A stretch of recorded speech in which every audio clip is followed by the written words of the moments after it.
Hold my feet to the fire of your grace and make me attentive to my mortality, that I may begin to die now to those things that keep me from living with you and with my neighbors on this earth, to grudges and indifference, to certainties that smother possibilities, to my fascination with false securities, to my addiction to sweatless dreams, to my arrogant insistence on how it has to be, to my corrosive fear of dying someday, which eats away the wonder of living this day, and the adventure of losing my life in order to find it in you.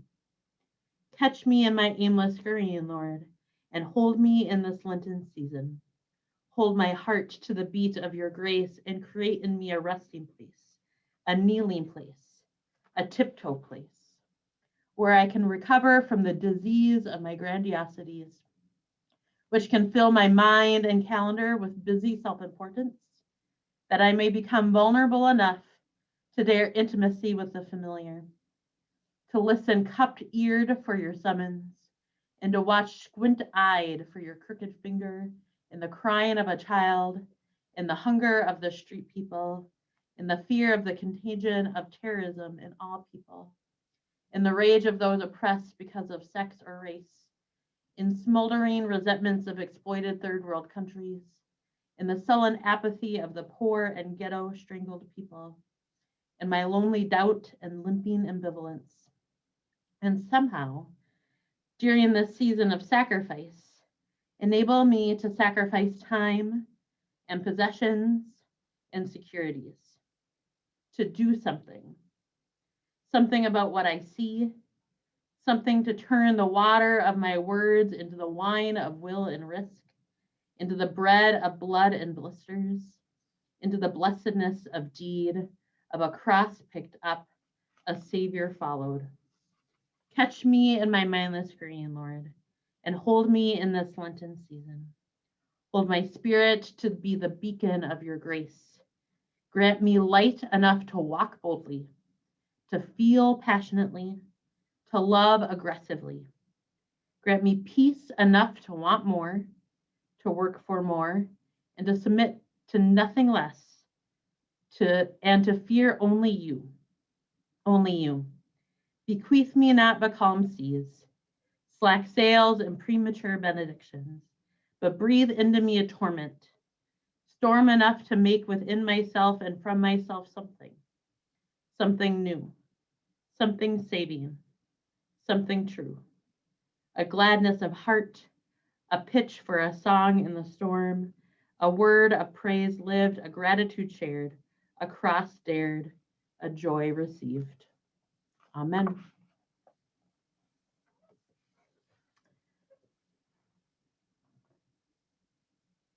All right. I am very excited. I had asked our fantastic camps. We have, I think, the best camps in the entire ELCA in our synod. A little biased, but it's probably true. I had Chris and Jenna speak to the first third crew 2 weeks ago, and I was like, why haven't I asked them to speak to the rostered leaders and SAMs, because they should know the great things about what's happening at Camp 2. So I'm just so excited. First, I want to introduce Chris Andreason, the Executive Director of Pathways Outdoor Ministries. Thank you, Chris. It's a pleasure to be here with all of you today. I'm going to share my screen here.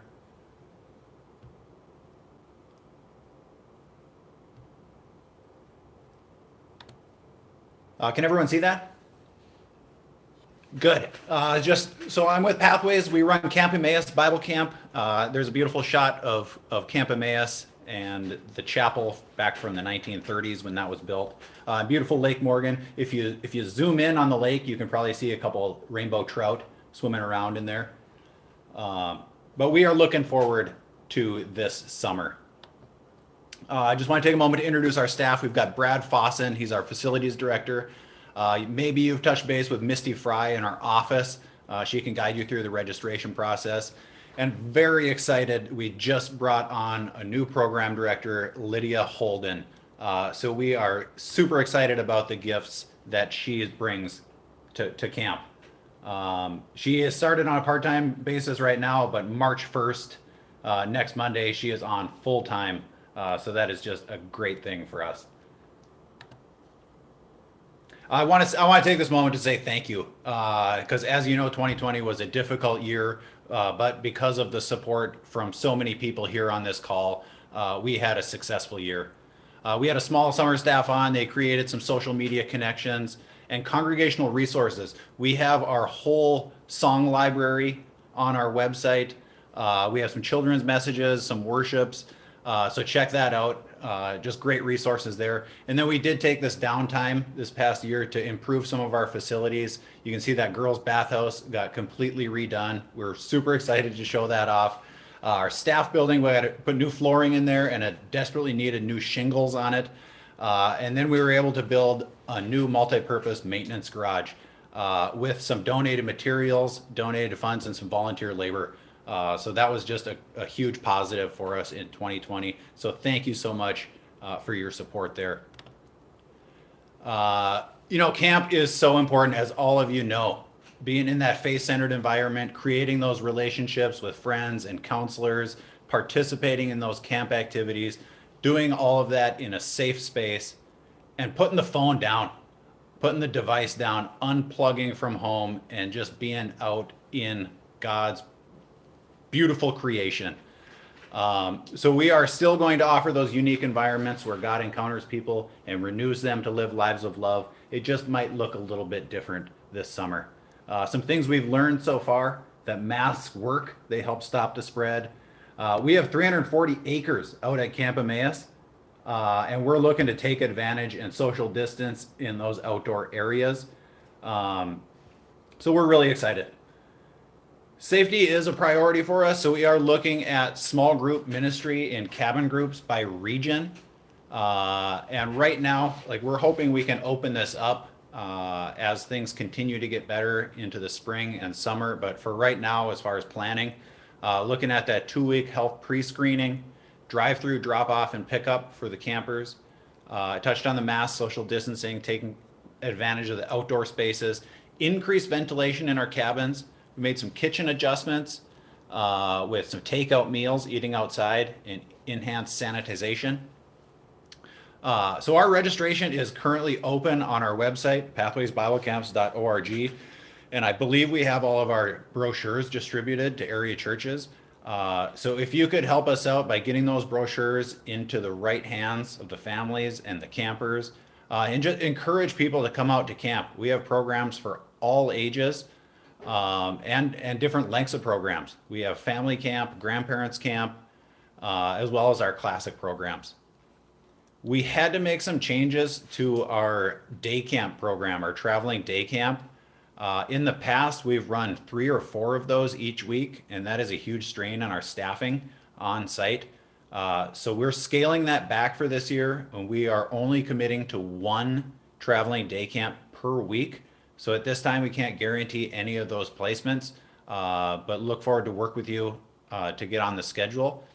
The other piece is our high ropes course with our climbing wall and zip line. We had significant damage from woodpeckers pecking some pretty big holes into those poles. So unfortunately, we are not able to use the high ropes this summer, but we have plans to get that functioning for next summer, 2022. We are looking at doing some updates to our chapels. Our chapel at Camp Minnewacan, the south wall, there's been some water damage there. So we were able to raise some money for Giving Hearts Day. Thank you to everyone who participated in that. So we are putting some money into that chapel. And then the big one is the chapel at Camp Emmaus. We've had just water erosion from so many years has washed out the foundation on the front end. So we really need your support to help save that chapel, and we're gonna redo the front end of that one. So I invite your support on that project, and you'll be seeing some more information on that one. I just want to throw a plug in there that we are hiring for our summer ministry team. If you know people or have people in your congregations that would be a good fit as a counselor in training, or even support staff, please get in contact with us. because those are the people that carry out our mission, and we're looking to bring them on. So I would appreciate your help just spreading the word on that. I do want to draw your attention to the Pathways annual meeting. That's coming up Sunday, March 21st, 3 p.m. on Zoom. The link will be on our website, and I'll send it out about a week in advance. So mark that one on your calendars. And we also have some opportunities for service and involvement. If you would consider, or you know someone who would be a good fit for our board of directors, please get them in contact with me. We have some committee placements, or ministry teams as we call them, that we're looking to fill those out. One of the great things that came from 2020 is we had a very nice gift come in at the end of the year, and our donor would like to put that into an endowment fund. Now that is something that is 40 years in the making and has never gotten off the ground. So we are in a position to get that started, but looking for a couple more members to fill out that endowment committee. And then we have other opportunities for volunteering this spring. Come on out for the camp cleanup day, get camp ready.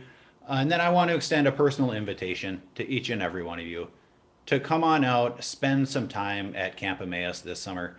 This is your Bible camp, and I encourage you to come on out, whether that's with your group of kids, campers, or just on your own for some time away. Just give us a call. We'll put you up for however long you want to be at camp, but just come on out. We'd welcome you at camp. I've got the contact information with our website there, our office phone number, or our email. I encourage you to reach out if you have any questions, but just really looking forward to camp this summer. If anybody has any other questions, I'd be happy to touch on some of those things, but just want to say thank you for your time and for your continued support and prayers.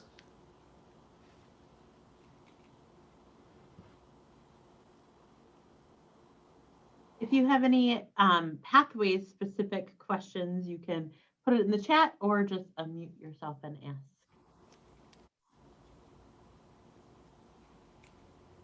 Great. Thank you so much. Thank you. And I'd like to introduce now Jenna, who's the program director for Luther Crest.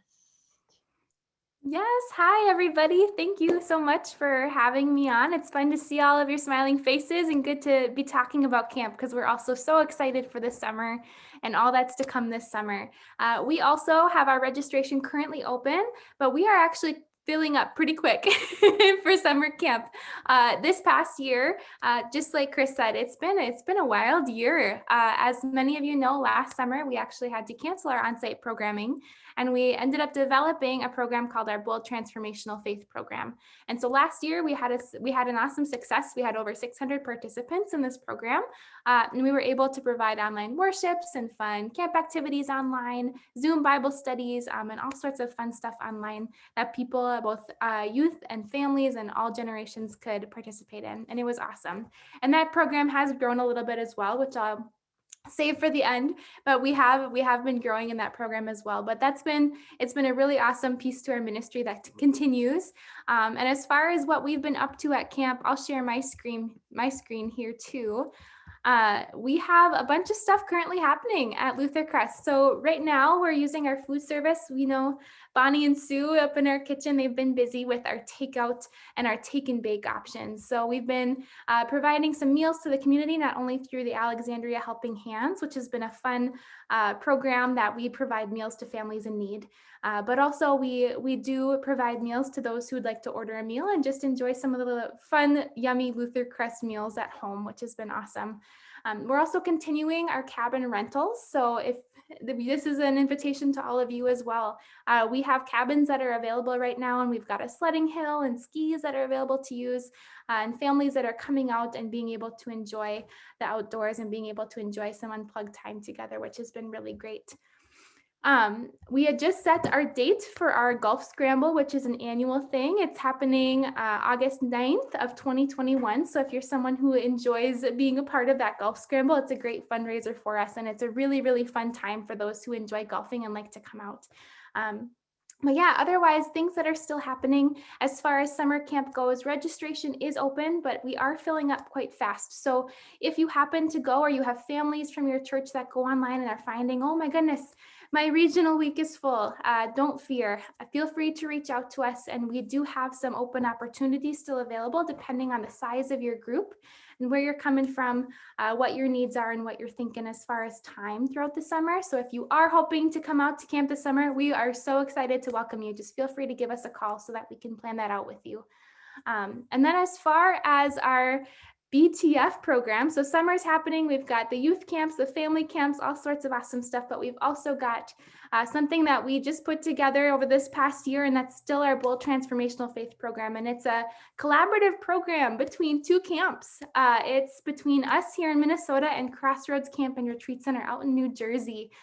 So it's been a really fun collaboration, and together we've been offering a lot of stuff throughout this past year because we know that it's been a weird year for all of us, but there's lots of things that we can offer to help you all out too, as you are also navigating this time. So some of the stuff that we've been offering is Zoom Sunday School. That's weekly. It's been a really fun time where kids join in for not only songs and small group time, but music and a fun puppet show and just fun characters that are really engaging in that faith formation together. On-demand videos for Sunday school. We have a podcast that you can actually look up. It's called the BTF Podcast. It's on most podcast streaming, different streaming platforms. We also have on-demand confirmation. We have children's messages that are available. We're able to partner with your church to provide a worship if you need a Sunday away, because we all know you guys provide so many worship opportunities for your people. So if you needed a Sunday away, we're here to help provide something for your church for that Sunday. Along with some bold leadership training, if you're looking for either adult leaders in your church or looking for your church staff, we've got some training just to join in with the executive directors between Crossroads and Luther Crest and learn from them. But also we've got curriculum and family newsletters and all sorts of good stuff that we're hoping to provide as resources to all of you who are doing the good work in all of your settings. And so if there are ways that you see anything stick out to you or anything that we could help with, we're here to serve. We're really excited about this opportunity. We actually had a church from Kansas join us this past week from Sunday school. So not only do we have Minnesota folks, but New Jersey and New Hampshire and now Kansas folks too. So we've got a whole bunch of fun people joining in. It's a big Sunday school party on Sundays. But yeah, so things have been going really well. We're really excited to be partnered with all of you. We thank you for your continued support because you are all the people that help make this all happen. So thank you so much for your support of Luther Crest. And if there's any way that we can be helpful, if there are things that we can do, please reach out to us. If you have questions about camp this summer, we're happy to help out. If you have questions about retreats, those are available. Please come out and enjoy camp. We love all of you, and we're so excited for this upcoming summer and all that's to come. So let us know how we can be helpful.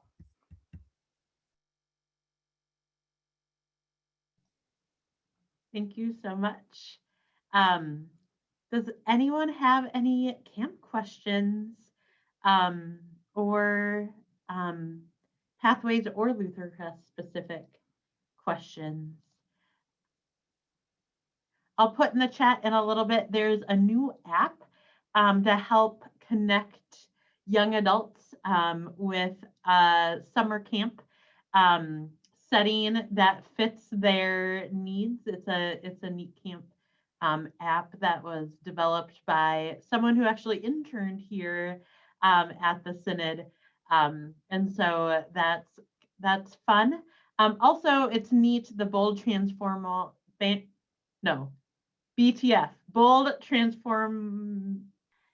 Transformational Faith. That is with our partner Synod, New Jersey. And so we don't do a lot with our companion Synod here in the US, but that's a neat connection that we have. So if you have any questions, you know how to reach your people, but I am a product of camp.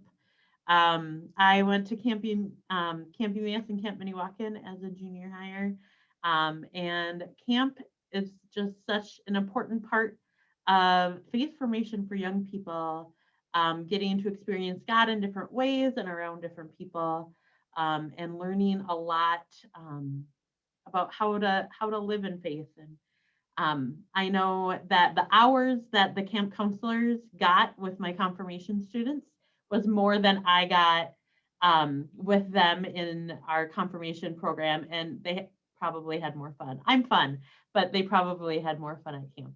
And learned a lot about just being together and in community. So thank you so much, camps, and for your time and for your important ministry. I think the next thing on our agenda is Synod Assembly, and I'm going to say the correct date. Last night I said it was in September, and it's not. It's in May. It is Saturday, May 22nd. It is virtual. We will have a practice run through the Friday night before, and it will. I'm really excited about our keynote speaker is Dr. Willie Jennings, who is a professor at Yale. We, the Synod Assembly planning team met with him about 2 weeks ago, and it was just neat to hear from him and learn from him. He'll be leading a keynote address and a Bible study with us. The schedule for the event itself will be about 9 o'clock in the morning until 3:30 in the afternoon, with a decent lunch break and a couple of other breaks. So it's not just like total screen time. A couple of notes to make sure for you to help your people be prepared for Synod Assembly. And there'll be a lot of information coming out. But each voting member needs their own email address. So if your voting members from Synod that were decided at your annual meetings are like part of a family, they'll each need their own email address. So you have a couple months to set up another Gmail account or whatever for them, but each voting member needs their own email address. We will be utilizing Zoom webinar as our main way of having our time together. And technology help. If the internet is tough in your neck of the woods, I just got high-speed internet today in Glendon, so that's exciting. Or if your people have a difficult time and you need help, I will be, the Synod and me will be helping you get what you need to make sure that you're set up for success. We'll be having little short orientation videos starting probably next month, just like little 3-minute videos. You need to know this, you need to know that, to kind of make this process go well. I have, let me find the right screen. I have too many things open. On our website, which I know is not the easiest to navigate, but we have this chart, Synod Assembly voting members chart via baptized members. This Synod Assembly voting members table is incorrect because it's from a couple years ago, but this is how many voting members you have for each congregation. So it's each congregation. So you can have 2 plus 1 additional youth or young adult. Youth is defined as a voting member elected before they turn 18, but they need to be confirmed to be a voting member. So confirmed until 18, and then young adult is elected before they turn 31. So that I wanted to share with you all, and technology help. And now I'm going to call on Pastor Allie because she has a Synod Assembly question for you all. Thank you, Chris. I'm Pastor Allie Hoggerud. I serve in Fergus Falls, and one of the hats I'm wearing this year is organizing worship for Synod Assembly. And one of the things the team would ask of all of you as we try to get a picture of our whole synod in a recorded worship service is we would love pictures of your community in worship in this last year, whatever your worship looked like. So if that's a screenshot of a Zoom worship service, people recording outside in your parking lots, whatever it may be, if you could send a picture of that, to me, and I'll put my email address here in the chat. And we'll have Chris put this in the Northern Lights too. But we'll be using those pictures as part of the worship service. So we would appreciate your help in getting the whole of our synod as a part of our worship. So thank you.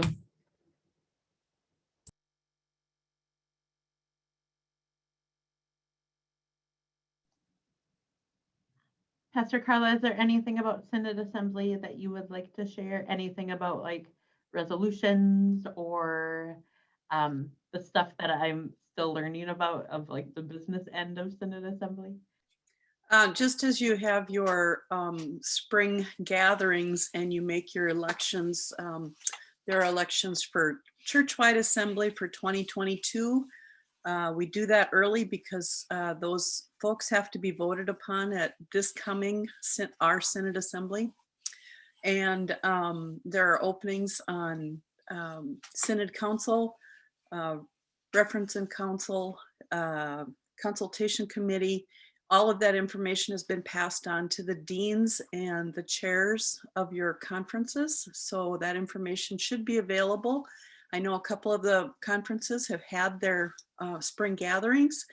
And when you get those elections figured out, please send me that information. That would be great. And then we will get the pertinent information to the Synod Assembly for that vote. So I think that just kind of watch the website and the Northern Lights, because Synod Assembly is going to be very different this year. It's going to be maybe a challenge for some, but I think that people have kind of gotten used to some of these electronic meetings and such. And so I think we will have a smooth Synod Assembly, and I'm really excited about our speaker. So I hope you all can join us. Yeah, I'm very thankful that we didn't have to have a bishop election last year and that we got to learn from synods who met last year and learn from that. And then also people are just more used to doing things electronically. Zoom is a good thing. So I'm asking that you know your voting members better than I do. And so if your voting members will need some help, or if you need some help, you made it here to this Zoom, so that's a good sign, right? That we can work together to make sure that it's good. And we'll have a few practice voting things too, of some fun things. I saw Pastor Al Brooks put in the chat, the short videos will come to the emails, but I'll also put them like on Facebook and on the website. And I'm gonna hopefully make the Synod Assembly website pretty user-friendly to find all of the things that you would need. I'm also hoping to make Synod Assembly for the non-voting members be live streamed, or at least like the worship part. So people who are not, like who would be the visitors, can still participate in Synod Assembly. So that, are there any other questions about Synod Assembly? We don't have all the details figured out, but I'm well enough to say that we don't have that figured out, but I'll get back to you. We have resolutions that are due 60 days prior to Synod Assembly. So back it up from May 22nd, and March 22nd is when resolutions are due. And it will be important that we have most of the business like known so that we can make the Synod Assembly move smoothly as possible. I just want to insert something. You know, Chris has probably got a year under her belt now. Not quite. Is it a year yet, Chris? Yes. Last week was a year. And she has been this past year, well, even for all of us, but she especially, it's been like trying to drink out of a fire hose. I mean, it's been just nonstop, big learning curve, and she has been doing just a stellar job. And I just so appreciate her work and all the different committee work that she does and the technical work that she does on behalf of this synod. So I just want to say thank you. Thank you. Yeah. I went to Jesus school. I didn't go to technology school. So it has been a big learning curve, but I'm just been so grateful that people have been patient with me and that we can figure things out together. So yeah, thank you for that. And we will get through Synod Assembly, and the speaker and worship will be great. I know that for sure. So, Chris, you have a new gift of the Spirit. We can say add that to the 9 listed already. thank you. Pastor Carla, I think the next thing on the agenda is the reminder. Yeah. So everybody back in December received the annual forms. There's a Form A and C that we ask our congregations to fill out. It's statistical information that is very helpful. It's helpful for call committees. It's helpful in our call process. It's helpful in candidacy and assignment. It's just really good information. And it also helps us in some of our planning for area strategies, especially for small member congregations. So I really want to make sure that you all fill that out and submit that form. There, Chris has got up on the screen there the December mailing and all the various links that were in that mailing. And there's also in that mailing that went out in December, the congregational information form. Please update that. It's really important that we know who your leadership is. Like when we're trying to connect with congregational presidents, or maybe there's a treasurer question, or whatever it happens to be, it's always good to have updated information. And then the intent form, Chris said, my eyes can't see that small print, but the intent form is also there, and it just really helps us in our budget planning for the synod. And we so appreciate your generosity, especially in these extremely challenging times. Keith Day had reported that, we've only had I think he said it was a 0.6% decrease in giving as compared to last year, which is, I think, phenomenal considering what kind of year we've had. We're about 2.7% down from what we had budgeted.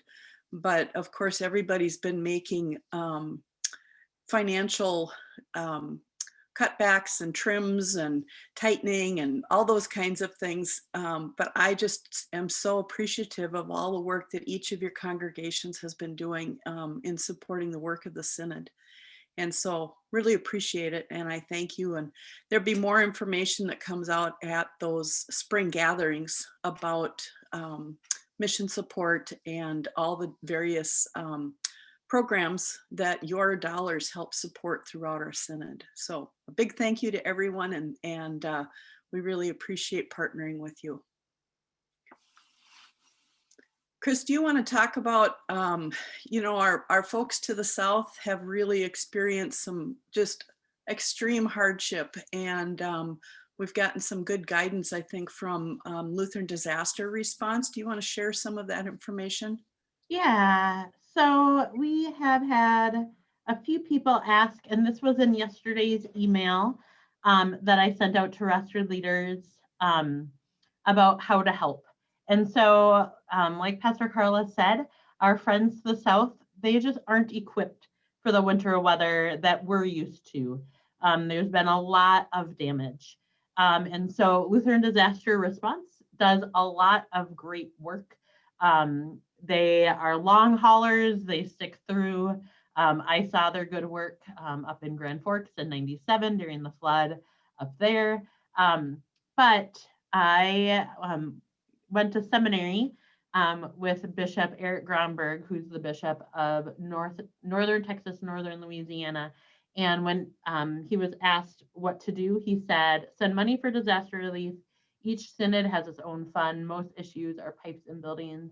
Helping churches recover material supplies aren't needed at this point. Don't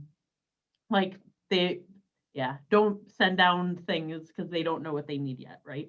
Because they don't know the extent of their damage. And that Lutheran Disaster Response is great for individuals, but they are not able to help congregations.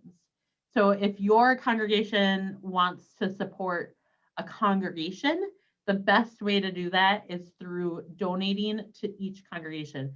So I'll have this in tomorrow's Northern Lights as well, but I have these links and I checked them all. I'm sorry if you find some broken links sometimes. Concordia internet doesn't always like me, but these links are direct to the donation sites, especially Texas, Louisiana, Gulf Coast. Has a long history of disaster response. And so they have an entire page of different ways that they respond to disasters and how to help. And then the Northern Texas, Northern Louisiana, and Southwest Texas ones are just click and that's where you donate. So you can, if you are interested in helping, those are going to be the best ways to help. And they are committed to sharing the stories. And I didn't check the news this morning, but I know some people are still without power. Pastor Carla has some family. I have some in-laws down there, and it's not awesome. And so send your prayers. And if you would like to help, this is a good way. Lutheran Disaster Response shares a lot of great stuff on their social media. And this I just copied and pasted from their website. And they do bulletin inserts if you are the type that are doing paper bulletins at this point in the pandemic, you can slip those in. So that's just a little bit of what I know of how to help with the polar vortex stuff happening down there. So yeah, I'm not going to take questions on that because I've told you everything I know.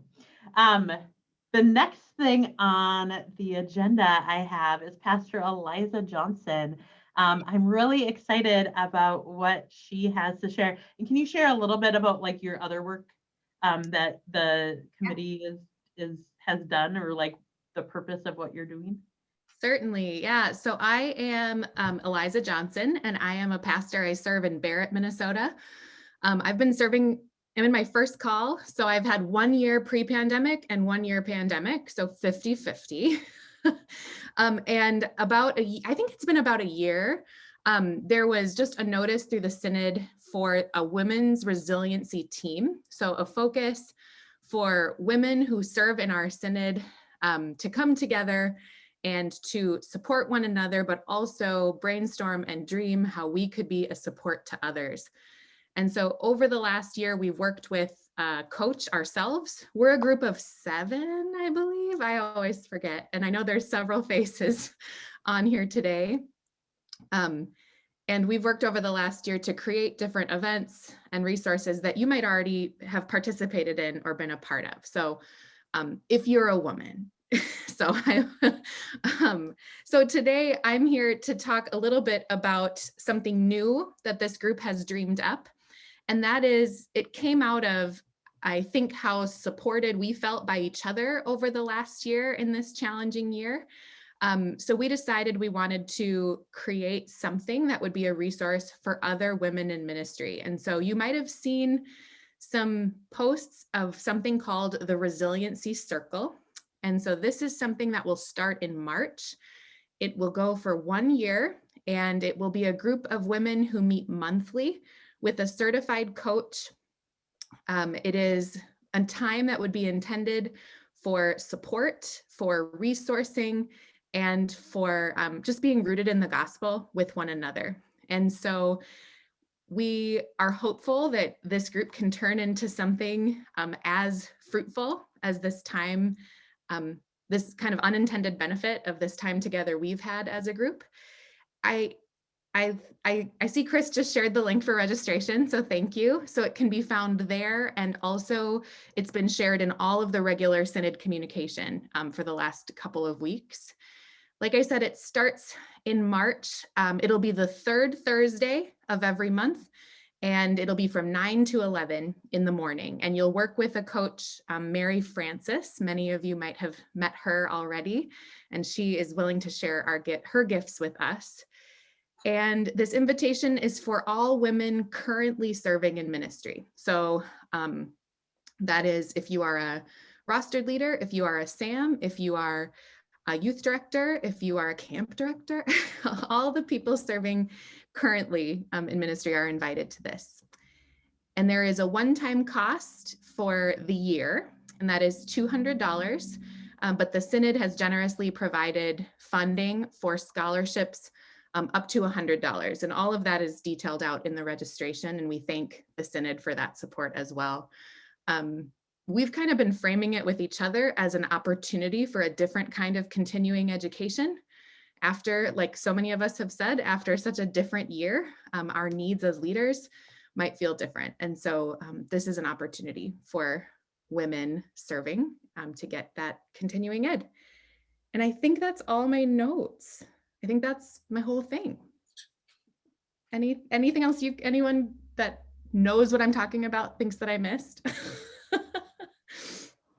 So we hope you take the time to consider, and we just pray that God will use that time to support you over the next year. Yeah, the cost will go to help cover the cost of Mary Francis's coaching, which if you've experienced her is definitely worth it. So it's Thank not you. your grandma's circle. Right. Was one way of how it was described. So I would also just add that the group size will be limited based on how many faces can be on one Zoom screen. But if we have more people than that to sign up, Mary is willing to start another circle. So when you sign up, we will make sure there's a place for you.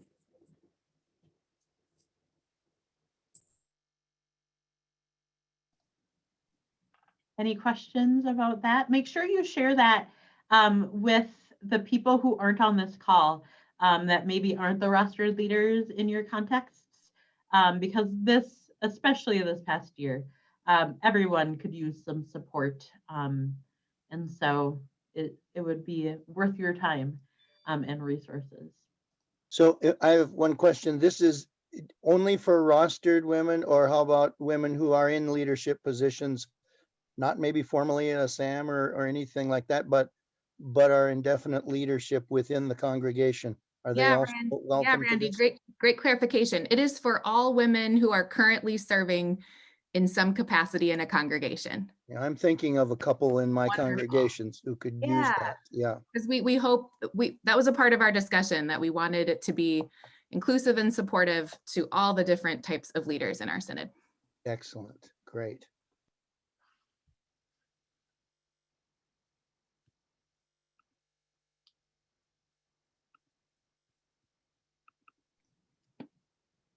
Any other questions about the circle?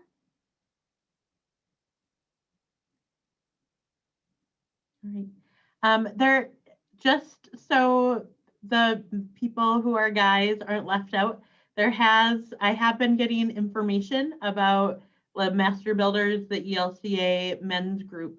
And so I will do a little bit more digging and lifting up. I've put a few things in the Northern Lights as I get it. But just so you know, you're not forgotten either as well. So this was an organic thing that a group of women got together and started this. So it wasn't like the synod said, oh, we need this. It came up from grassroots.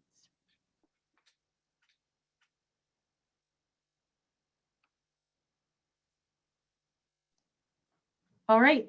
And then the last official thing I have on the agenda for today is to talk about the next worship services and a special appeal that we'll be doing in the Easter season.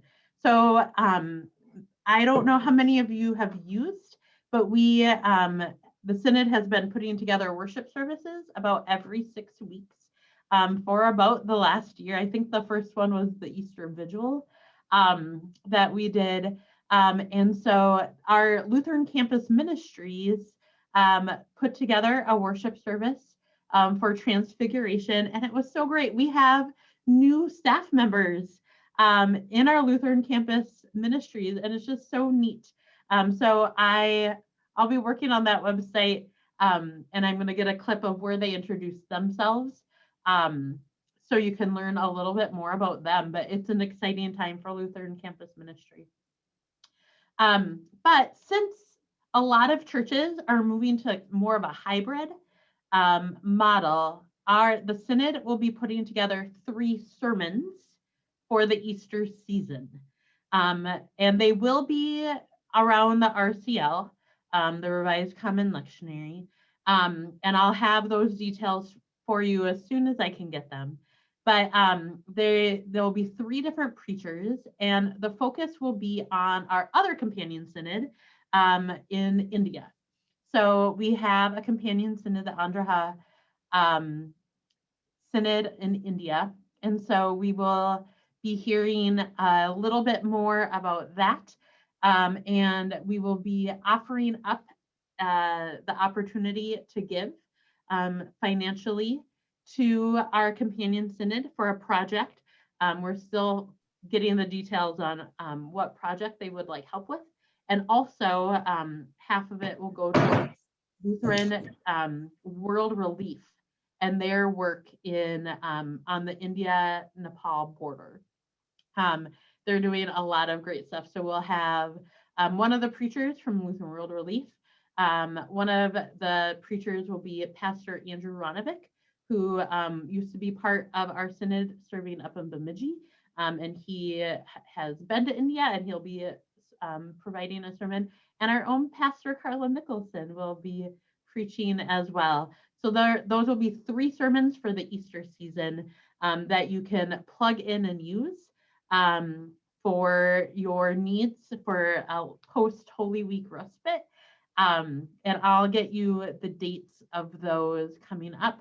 And hopefully, once I get through my Giving Hearts Day thank yous, which thank you so much for all of you who supported, your congregations and individuals who supported on Giving Hearts Day. Once I get those taken care of, then I'll be able to like dig into a little bit more of this appeal to get you the information. But we'll have a lot of resources that you can share at your leisure. Lots of videos and clips and Bible studies that you can use how it sees fit.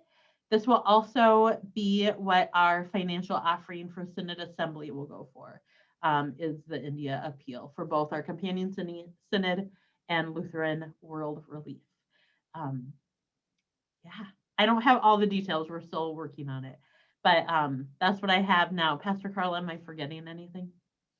No, I don't think so. I know that this past year has been challenging for all of you, but sometimes I think that when we can get outside of our little box, outside of our own congregation and look to the needs of others, there's a rich new life that grows out of that. And so I'm really excited about this opportunity that we can once again connect with our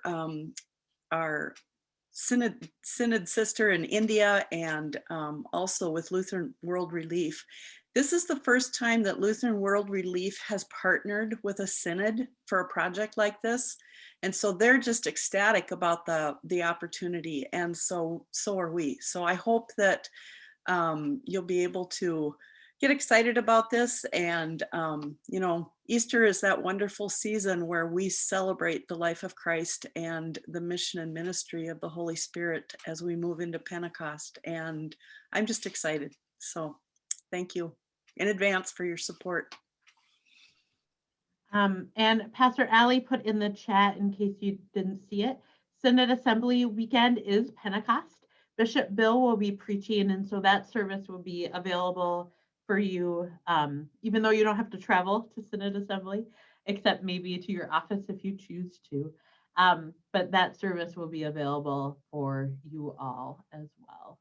I'll have to work with Pastor Allie on how we're going to do that, because we don't want people to watch it ahead of time to cheat. I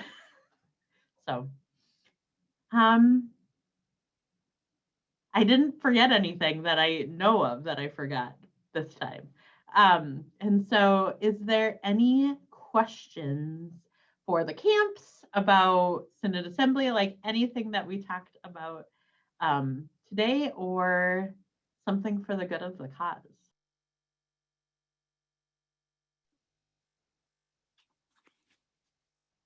I'd like to see maybe just an impromptu show of hands to see who is worshiping in a hybrid or in-person / hybrid mode, or who plans and hopes to be in person by Easter. Raise of hands. There's a lot of hope out there. That's good. We'll just keep following the guidelines. And again, you know, Bishop Bill has extended his thanks to everyone that, to our knowledge, none of our churches have been a super spreader event during this pandemic, which is just huge. Caring for the life and health and well-being of your congregation and your community is just so important. And I know this has been super challenging, but I thank you for the work that you've all done together in keeping people healthy. So thank you.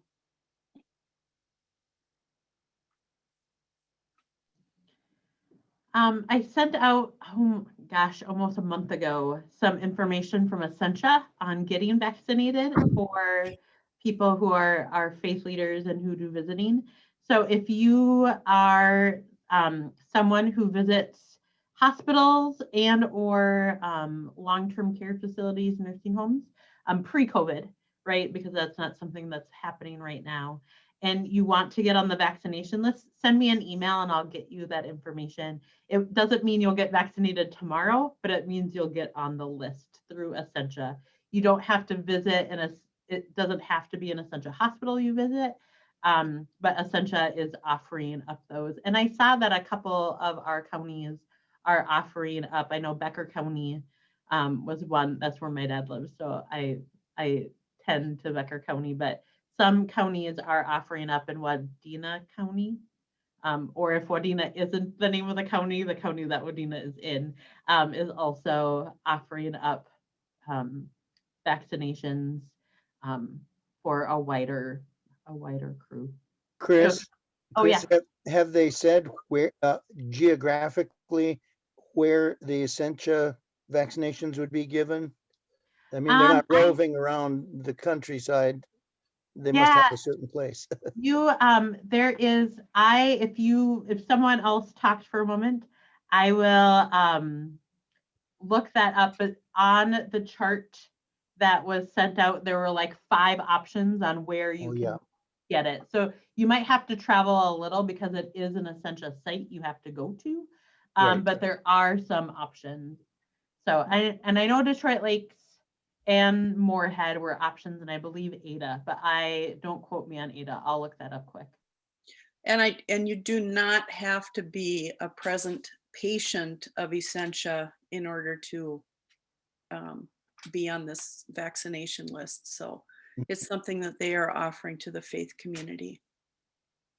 I would also lift up to check with your local pharmacies here in Fergus Falls. Clergy are considered a group that can get it through the pharmacies when there's extra shots. So like when people don't show up for their appointments. So like our Thrifty White has created a list of clergy that get called kind of last minute. So that might be a place to check in your community as well. So I see some hands raised. Are there comments from Jolene or Karen Young-Trenny or Phil Tobin?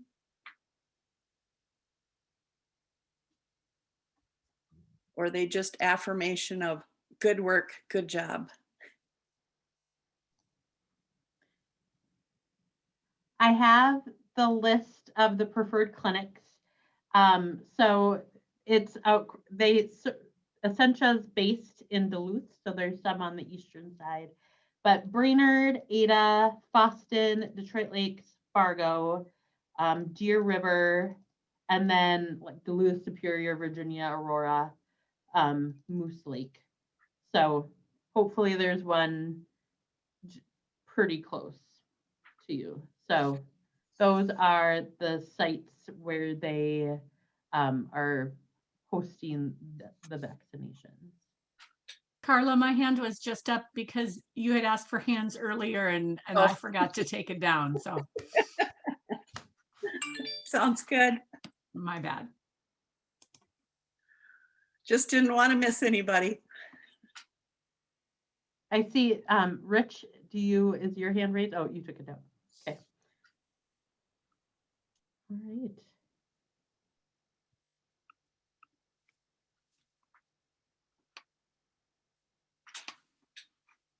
How about if I pray us out?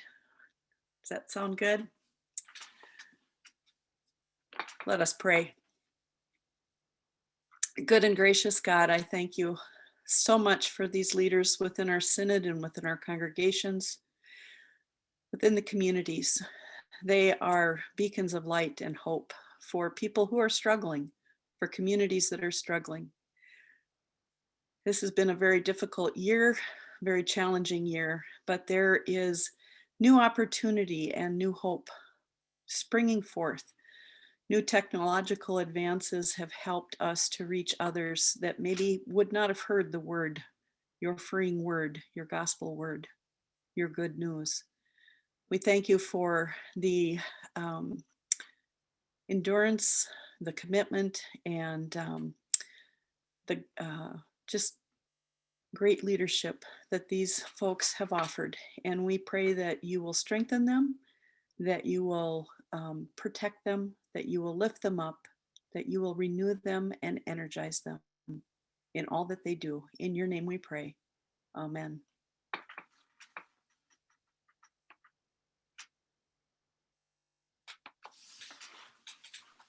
Thank you all for your work and your ministry. We'll be having a first third. So this coming Thursday, if you have someone whose primary focus is on first third, I have the campus ministers coming to introduce themselves this week and a little bit of a check-in. So thank you for your work and prayers as you navigate this next week. It's Lent.